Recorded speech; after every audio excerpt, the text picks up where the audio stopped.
The hairy woodpecker is a larger woodpecker than the downy woodpecker, measuring about 9.5 inches. In this picture, its outer tail is entirely white, its bill is black and chiseled, its wings is black with white checkers, it has red on the back of its head, has large white patch going down the center of the black back, and the bill is nearly the size of the head. There are no differences between females and males.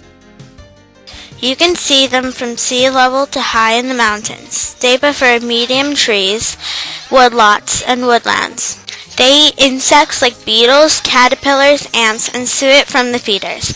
More than 75% of hairy woodpeckers' diet is insects, and a little more than 20% of their diet is fruit and seeds. This is the call of the hairy woodpecker.